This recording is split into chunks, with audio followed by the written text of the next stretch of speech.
Hello everyone, সকলে কেমন আছেন? আশা করছি সকলে অনেক ভালো আছেন। প্রেম কথা একটি অডিও পডকাস্ট। প্রেম কথাতে বিভিন্ন মানুষের জীবনের সাথে ঘটে যাওয়া প্রেমের কাহিনী শোনানো হয়। আজকে আমি যেই বিষয়টা নিয়ে আলোচনা করব, প্রথম প্রেমের নাকি কেউ ভুলতে পারে না। প্রথম প্রেমের অনুভূতি নিয়ে আমি আজকে দুইটি ঘটনা বলবো। এই ঘটনাগুলো অবশ্যই শুনবেন, আশা করি অনেক ভালো লাগবে। তো আর কথা না বলে সরাসরি ঘটনাতে চলে যাওয়া যাক। প্রথম প্রেমের অনুভূতি সাধারণত খুব তীব্র হয়ে থাকে। ভেবে দেখুন, বেশিরভাগ ক্ষেত্রে এই অনুভবটা হয় অল্প বয়সে। আমার প্রথম প্রেম ইন্টারমিডিয়েট পড়ার সময়। কখনো লুকিয়ে লুকিয়ে চিঠি আদান প্রদান করতাম, কখনো সুযোগ পেলে তামাবিল রোদ ধরে গল্প করতে করতে হেঁটে চলে যেতাম অনেক দূর। কখনো দুজন মিলে বৃষ্টির দিনে রিকশায় করে ঘুরতাম। ইন্টারমিডিয়েট পরীক্ষার পর ওর বাবা অবসর নিলেন আর ওদেরকে নিয়ে পাকাপাকিভাবে তাদের বাড়ি নোয়াখালীতে চলে গেলেন। সে খুব বাস্তববাদী ছিল, তবে মেয়েরা মনে হয় তাদের সমবয়সী ছেলেদের চাইতে মানসিকভাবে একটু বেশি পরিপক্ক হয়। তখনও হাতে হাতে মোবাইল ফোনের প্রসার হয়নি। হয়তো বুঝতে পেরেছিল যে লং ডিস্টেন্স রিলেশনশিপের কোনো ভবিষ্যৎ নেই, তাই যোগাযোগ রাখেনি। যাই হোক, এসএসসির পর আমি একটা স্বনামধন্য পাবলিক বিশ্ববিদ্যালয়ে ভর্তি পরীক্ষায় টিকে যাই। পরের বছর সেও দ্বিতীয়বার ভর্তি পরীক্ষা দিয়ে ওই একই বিশ্ববিদ্যালয়ে ভর্তি হয়, তবে আমার সেটা জানা ছিল না। একদিন হেঁটে হেঁটে ভার্সিটির গেট থেকে আমাদের ডিপার্টমেন্ট বিল্ডিংয়ের দিকে যাচ্ছি। হঠাৎ একটা রিকশা এসে থামলো আমার একটু সামনে। তিনি নামলেন, টুকটাক কথা হলো। জানলাম তিনি আমার খবর রাখেন এবং অন্য এক ডিপার্টমেন্টে সদ্য ভর্তি হয়েছে। ব্যাস, এই পর্যন্তই। ততদিনে আমি আগের সেই লাজুক ছেলেটি নই। বন্ধুবান্ধব নিয়ে সারাদিন ফুর্তি করে বেড়াই। প্রেম করার সময় কোথায়? সুতরাং আমি বলবো না প্রথম প্রেম ভোলা যায় না। এই কথাটা সত্যি না। কারো কারো বেলাও হতেও পারে, তবে সবার বেলায় না।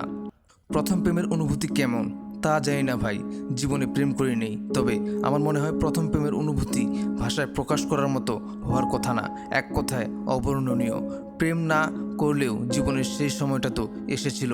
এখন আপাতত এসব চিন্তাভাবনা মাথায় ঘুরপাক খায় না। হয়তো ক্যারিয়ারের ভাবনায় আর একাডেমিক ব্যস্ততা সহজে আপন করে নিয়েছে আমায়। তবে আমিও একজন মানুষ, আমারও পছন্দ অপছন্দ থাকবে, এটাই স্বাভাবিক। তবে এসব মনে পড়লে অনেক হাসি পায় মাঝে মাঝে, কারণ সে তো অনেক ছোট্ট ছিল, তবুও কেমন জানি অনেক বেশি ভালো লাগতো তাকে।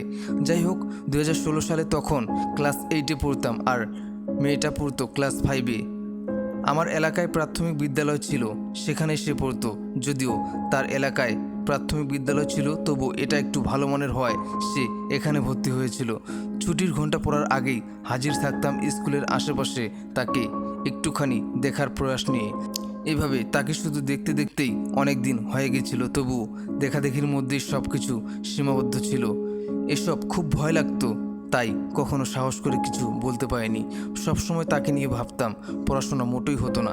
এভাবে একসময় আমার ক্লাস রোল 6 থেকে 17-তে গিয়ে ঠেকলো। জীবনের প্রথমবারের মতো 10-এর উপরে ক্লাস রোল গিয়েছিল।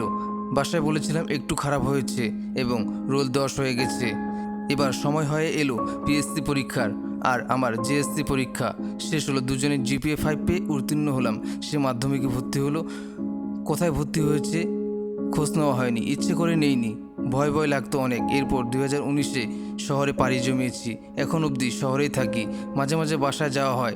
এতদিনে সে হয়তো 10ম শ্রেণীতে ভর্তি হয়েছে, কিন্তু কোথায় ভর্তি হয়েছে সেটা জানা হয়নি। আগের সেই অনুভূতি আর কাজ করে না। পাওয়া না পাওয়া মুখ্য বিষয় নয় আমার কাছে, যেখানে থাকুক আর যার সাথেই থাকুক ভালো থাকুক সবসময়।